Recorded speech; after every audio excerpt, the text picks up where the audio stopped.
Olá, gente, tudo bem? Hoje eu vou dar continuidade aí, falando na questão da ótica geométrica. Nós falamos aí na primeira aula, tá? A respeito da ideia, né, em relação aos conceitos básicos, não é? E hoje, né, eu vou dar sequência, né, à ideia da reflexão, né, a reflexão da luz, mais detalhadamente aí em relação a espelhos planos, tá? Nós vamos começar aí a falar do espelho plano, e que é, né, na verdade, né, o nosso exemplo aí, um dos exemplos de reflexão.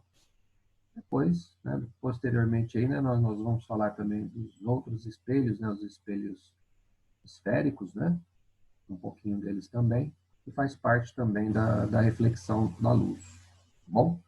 Então, de início, eu vou falar um pouquinho rapidamente aqui de duas leis, né, as leis da reflexão, vou mostrar uma imagem aqui para vocês, e já na sequência, vamos falar um pouquinho aí das imagens formadas nos espelhos planos, que são aqueles espelhos comuns, né, que todo mundo tem em casa.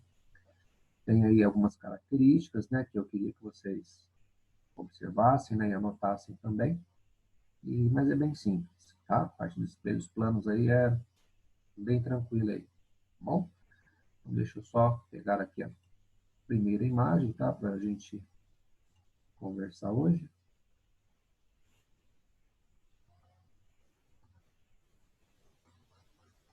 Vamos lá. Mais um minuto.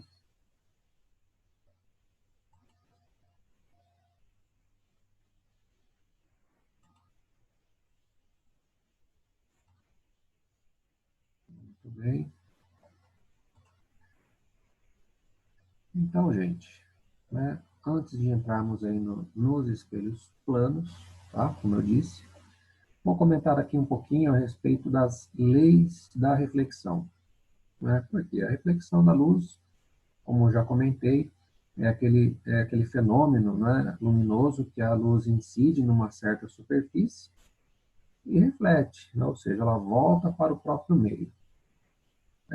Mas aí temos aqui, né, duas leis, tá? Que vocês vão perceber que graças a essas leis nós temos aí a formação das imagens, né? Que hoje conhecemos, hoje visualizamos em qualquer espelho. Então, aqui nós temos aí, gente, uma ilustração, tá mostrando aí uma reflexão da luz, ó, R, que é o raio incidente, R', a gente está chamando aqui de raio refletido, tá?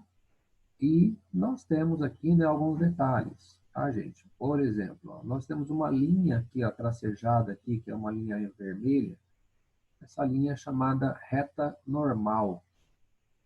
Essa reta normal é uma linha de referência apenas, tá? É uma linha ali que a gente coloca mais para ter uma referência em relação ao ângulo, né? Qual é o ângulo de incidência e qual é o ângulo de reflexão, né? Então, o ângulo de incidência e o ângulo de reflexão são baseados nessa linha normal, né? Nessa reta normal, que é uma linha perpendicular aqui, ó, à superfície. Tá? Então, você tem aqui um ângulo, ó, vejam aí, I, que é o ângulo de incidência, R, que é o ângulo de reflexão. Tá? Então, vocês percebam que esses ângulos, né, é do raio incidente até a linha normal, que é o ângulo de incidência, e o raio refletido até a linha normal, também nós temos o ângulo de reflexão. Tá? Então, existe aí, né, gente, esses ângulos, né, e né, existe aí essas medidas, ok? E as leis, né? Quais são as leis aí que nós vamos ter aqui nessa parte, ó? A primeira lei, gente, a primeira lei diz o seguinte, ó, que o raio incidente, a reta normal e o raio refletido são coplanares, né? O que significa coplanar? Mesmo plano, né? Então, você tem aqui a linha, o raio incidente, o raio refletido, e a linha normal. Estão dizendo aí, ó, que esses três componentes estão no mesmo plano. Isso é fácil você comprovar na prática, né? Se você, por exemplo, incidir num espelho aí, ó, por exemplo, esteja no chão, uma canetinha laser, por exemplo, você incide ali naquele espelho. O que vai acontecer? Vai refletir, né? Ele vai refletir por conta daquele espelho. E ali, ó, o que vai acontecer? Se você mudar aqui o plano da incidência, vai mudar o plano também da reflexão, né? Eles vão sempre estar no mesmo plano. Mudou o plano de incidência, muda o plano também de reflexão. Então, por isso que está dizendo aí, ó, são coplanares, mesmo plano aqui, né, raio incidente e o raio refletido. Tá? E a segunda lei diz aqui o seguinte, ó, que o ângulo de incidência e o ângulo de reflexão são congruentes, ou seja, o ângulo de incidência simplesmente vai ser igual ao ângulo de reflexão. Tá? Se a incidência aqui, ó, formar, vamos supor, 30 graus, não é? Em relação ao normal, né, no caso, o raio refletido também terá 30 graus em relação à reta normal. Então, a incidência, se for de 30 graus, o ângulo de reflexão também é de 30 graus. Se o ângulo de incidência for de 60 graus, o ângulo de reflexão também será de 60 graus. Isso, né, é muito simples também comprovar na prática, tá? Usando aí uma canetinha laser, um transferidor, né? Então, tem experimentos bem simples aí, se vocês pesquisarem, né, no YouTube, existe lá várias, né, experiências comprovando, né, as leis da reflexão. Bem simples aí. Tá, gente? Então, são duas leis que, na verdade, eu queria comentar antes de entrar nos espelhos, né, que fazem parte, né, das imagens que a gente vai comentar agora, primeiramente nos espelhos planos aí, tá? A gente vai falar um pouquinho hoje somente dos espelhos planos. Então, vamos ver aqui, ó, o que ele traz para nós aqui, ó, espelho plano. Bom, gente, primeiramente, né, o espelho plano, o que acontece, né? O que é um espelho, né? Se a gente pegar um espelho que tem em casa, né, você deve ter um espelho comum aí na sua casa. O espelho basicamente é um vidro, né, um vidro comum, um vidro liso, onde uma das suas faces, eles passam ali, né, uma tinta, né, eles passam ali, né, um produto justamente ali refletivo, né, uma tinta, uma cor ali, uma tonalidade ali cromada, né, e a partir dali, o raio que incide nessa superfície, ela vai refletir. Por quê? Porque houve ali, né, colocou ali, pintou ali um produto, né, uma tinta cromada, né, que houve então essa condições aí para dar essa reflexão.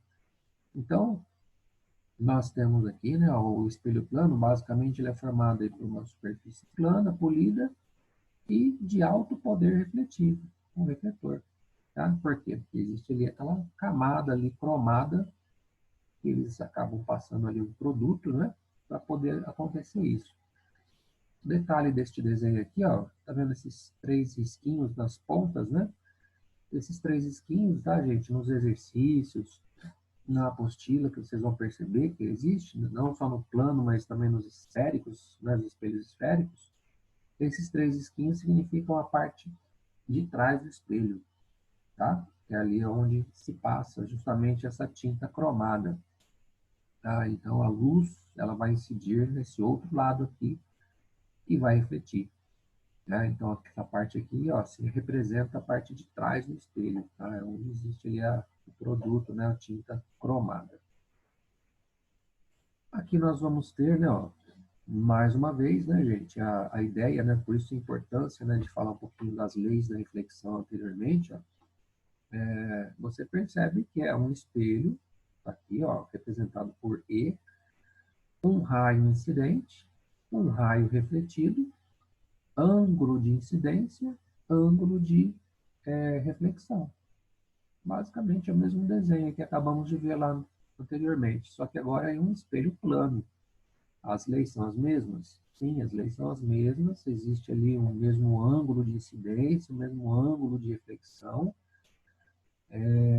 Aqui existe, né, vocês estão observando também, que existe aqui, né, gente, alguns pontos, né, ó, P, que basicamente ali é um objeto que está diante de um espelho, por exemplo. Ele está a uma certa distância em relação aqui, ó, ao espelho. E na parte de trás do espelho, ó, você tem um ponto chamado pelinha, né? Esse ponto pelinha, basicamente, vai ser o quê? Vai ser uma imagem, a imagem de P, tá? Então, se uma pessoa está diante de um espelho, ele vê, né, a sua própria imagem. Essa imagem é como se ela estivesse atrás do espelho, não é? E existe, ó, no caso aqui, uma simetria, né? Você percebe uma simetria, ó. Se o ponto P está a 2 metros do espelho, a imagem também vai estar a 2 metros do espelho. Então, né, é um primeiro detalhe importante aí, ó, nos espelhos planos, não é? A imagem sempre ela vai ser simétrica, tá? A distância do objeto até o espelho é a mesma da imagem até o espelho. Existe ali uma simetria, não é? Nesse desenho aqui, ele deixou até um fundo quadriculado aí para você observar isso, ok? Então, existe essa simetria. Vamos lá. Mais uma vez aqui a ideia, né, gente? Ó, aqui, né, tá apenas o ponto P e o ponto P', representando então as distâncias, ó, de D, é a mesma distância, ou seja, existe aí a simetria, existe uma equidistância, né, ou seja, mesma distância do objeto até o espelho, da imagem até o espelho. Tá? Então, seria aí a primeira característica importante, né, nos espelhos planos. Vamos lá. O objeto e imagem têm naturezas opostas, tá? Então, neste caso aqui, gente, né, já vai aparecer uma palavrinha também importante, né, para anotarem aí, ó. E a imagem formada no espelho plano, gente, sempre vai ser virtual. A imagem virtual. O que é uma imagem virtual? A imagem virtual é justamente essa imagem que é formada atrás do espelho, né?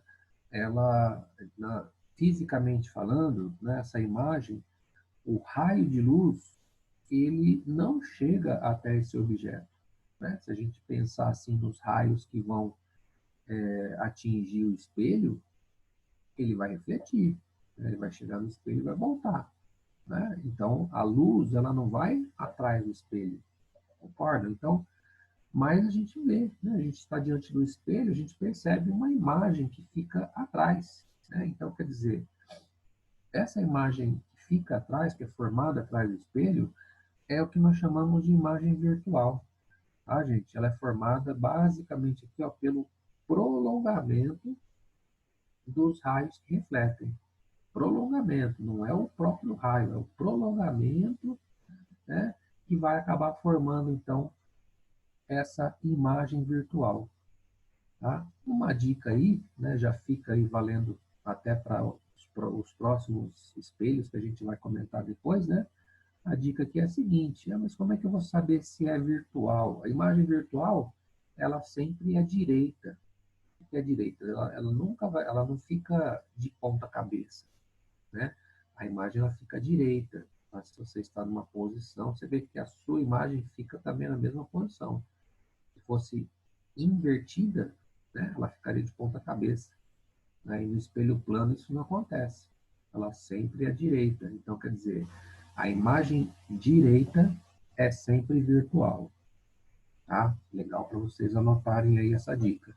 Imagem direita é virtual, sempre virtual. Ah, mas tem imagem que fica de ponta cabeça? Tem. A gente vai ver lá nos outros espelhos, não nesse, né? Mas em outros espelhos, espelhos esféricos, vai ter situações que ela vai ficar invertida, tá? E depois eu vou explicar para vocês. Então, estão vendo aqui, né, gente, uma situação de uma imagem virtual, uma imagem simétrica, né? Ela é formada atrás do espelho. São características aí que a gente vê todos os dias, né, diante dos espelhos. Então, por isso que eu disse, o espelho plano ele é mais tranquilo aí, tá? Aqui ele vai também dar uma observação, ó. A imagem conjugada por um espelho plano sempre vai ser virtual, direita, acabei de falar, né? Virtual, direita, equidistante, mesma distância, simétrica, tá? Quer dizer, não vai mudar o tamanho também, né? Se a pessoa tem 1,80 m, né, diante do espelho plano, ela não vai mudar o seu tamanho, ela vai continuar com 1,80 m, tá? Ah, mas se ela afastar, parece que ela vai diminuindo. Não, se ela afastar, ela vai ficar, como diz ali, equidistante, ela vai ficar mais distante do espelho, a imagem também vai ficar mais distante do espelho, tá? Então, assim, é que nem a gente está, por exemplo, numa quadra, né, numa quadra, né, de esportes aí, né? Você vê as pessoas bem distantes, né? Parece que elas estão pequenininhas ali, mas elas não mudam o tamanho, você só simplesmente está longe delas, né? Então, mas no espelho plano, né, existe, portanto, essa simetria, né? Não vai mudar o tamanho do objeto e da imagem ali, são sempre os mesmos aí, certo? Aqui tá, né? Mais uma ilustração, tá mostrando essa ideia, ó, de olha aqui, ó, a altura, né? H, a altura H também do objeto e da imagem, mesma distância. Bom, então aqui ó, os risquinhos, né? Que representa a parte de trás do espelho, tá vendo? Então, é o que acontece, né? A representação aí, o que acontece com as imagens que tem, né, diante do espelho. Bom, aí, gente, nós temos aqui algumas aplicações, tá? Eu vou passar apenas algumas, as mais importantes hoje para vocês, dos espelhos planos, tá? São aplicações aí que a gente pode, de repente, ter em algum exercício, por isso que eu vou estar comentando aqui com vocês, ó. Primeira aplicação é a associação de espelhos planos. O que seria isso, né? Associação de espelhos planos seria quando você, por exemplo, pega dois espelhos ali, ó, e entre eles forma, né, um determinado ângulo, tá? Tem um espelho, espelho 1, espelho 2. E no meio desses espelhos, você coloca lá um objeto qualquer. Então, é o que está aqui neste desenho, ó. Você tem um espelho 1, você tem um espelho 2 e um ponto P, que é um objeto, tá? Entre os dois espelhos formam um ângulo aí, ó, que ele chamou ângulo alfa. Então, qual que é a ideia aqui, gente? A ideia é você determinar o número de imagens formadas através desses dois espelhos, né? Alguém pode pensar, ah, mas são dois espelhos, vai formar duas imagens? Não, não só duas, né? Na verdade, o que você vai perceber também, se tiver em casa dois espelhinhos, pega lá dois espelhinhos que você tinha aí, qualquer tamanho aí, né? Você vai perceber isso aí, ó.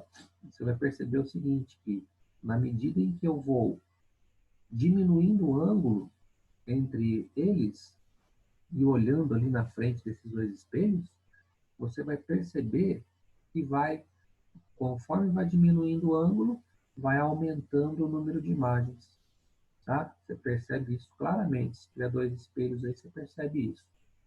Você vai aumentando o ângulo, percebe que vai diminuindo aqui o número de imagens.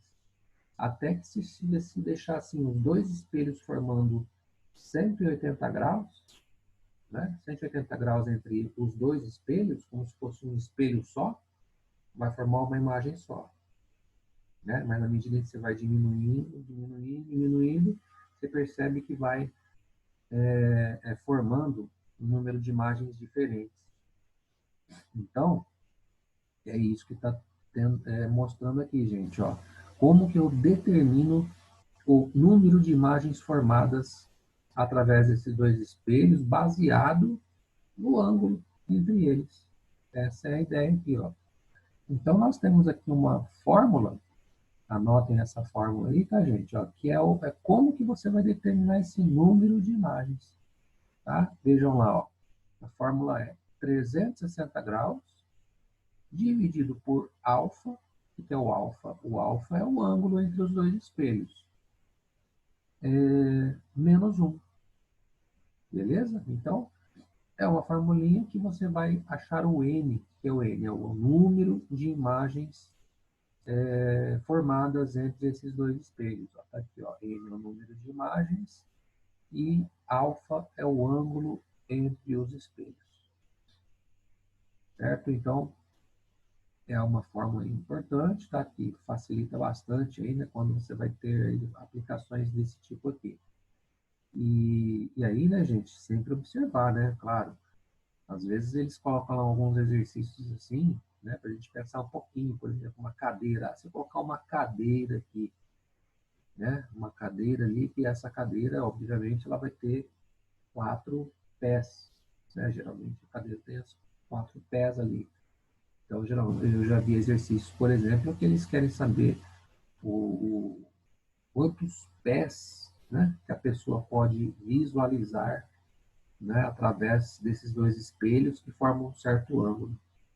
Então, né, cuidado, né? Você tem que pensar o que? Vou ver quantas cadeiras, primeiramente, tem, né? Quantas imagens formam, né, dessas cadeiras. E aí pensar que cada cadeira, por exemplo, né, tem 4 pezinhos. Né? Então, eles, né, às vezes colocam nas situações assim para a gente pensar um pouco.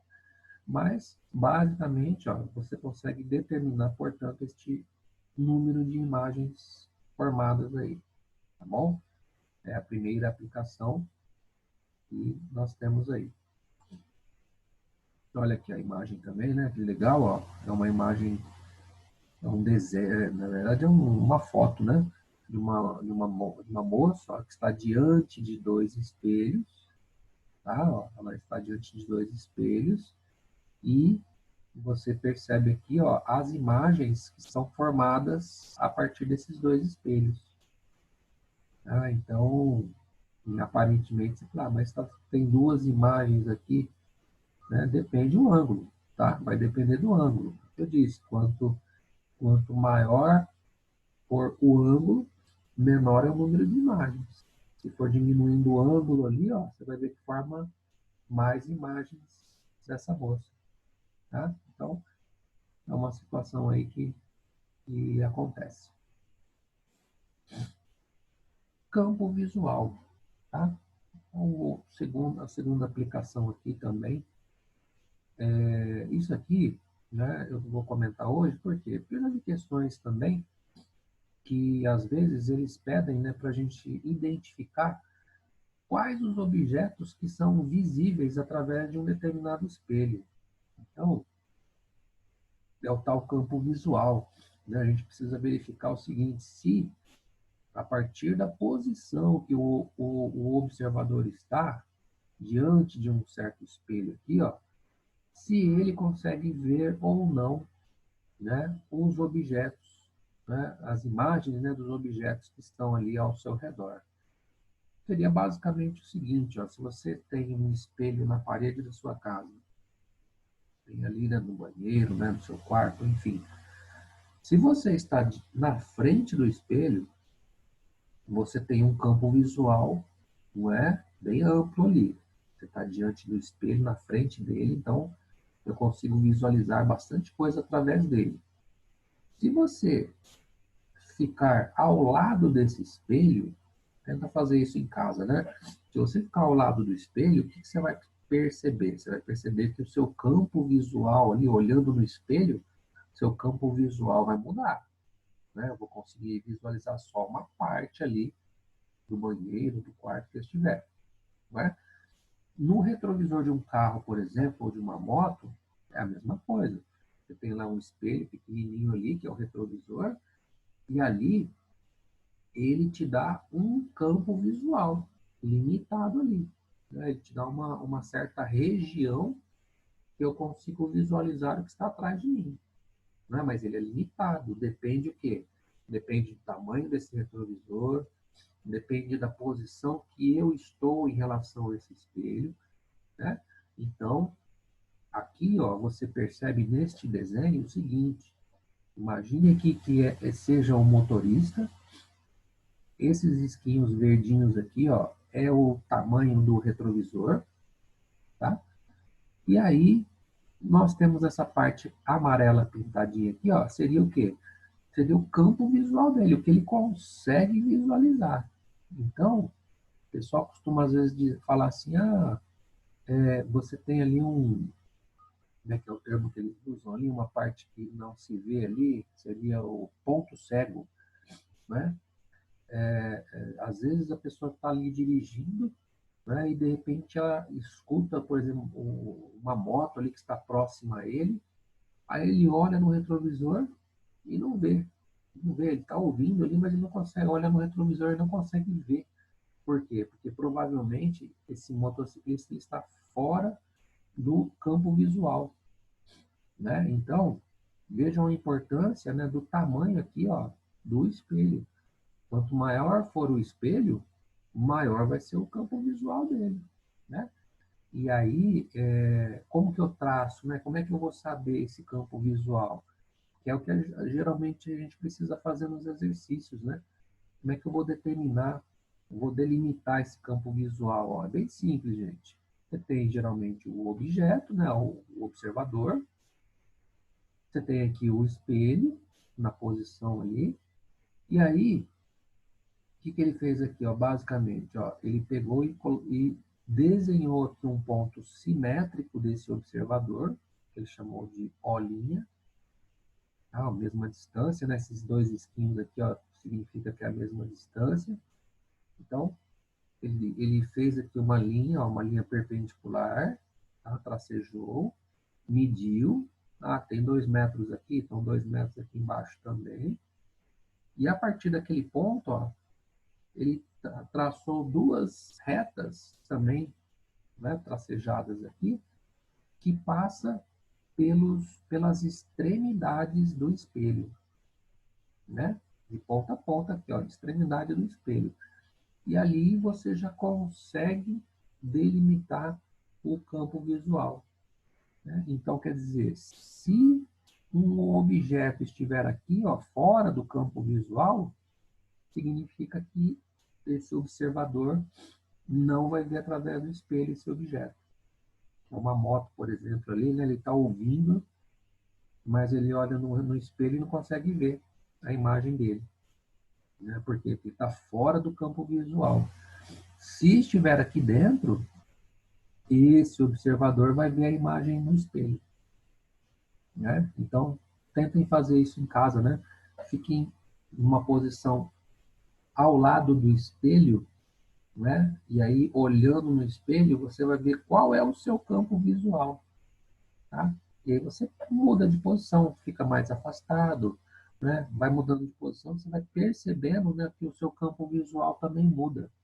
Por isso que é importante, né, a posição e principalmente aqui, ó, o tamanho desse espelho, tá bom? Então, assim, dependendo do exercício, a gente às vezes tem que fazer esse traçado, né?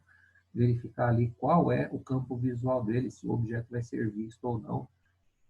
Mas aí é bem simples, ó, só fazer essa simetria e depois, a partir dessa simetria, traçar duas retas que passem pela extremidade aqui do espelho. Então, ali você vai ter a formação, ali a região do chamado campo visual. É isso. Bom, gente, seria essas aplicações aqui, algumas, né? Na verdade, são algumas aí que eu achei que é legal a gente estar comentando hoje. E nas próximas aulas, tá? A gente vai continuar falando aí de ótica, tá? Eu vou falar depois do espelho esférico, né? Tem o côncavo e o convexo, né? A gente vai falar um pouquinho deles também. Vou ver se eu tenho até alguns espelhinhos aqui para mostrar para vocês, tá? São espelhos comuns aí que a gente vê por aí. E, e aí a gente vai seguindo devagarzinho a parte da ótica, tá bom? Então, bons estudos aí, tá, gente? Uma boa semana para vocês e até a próxima. Até mais.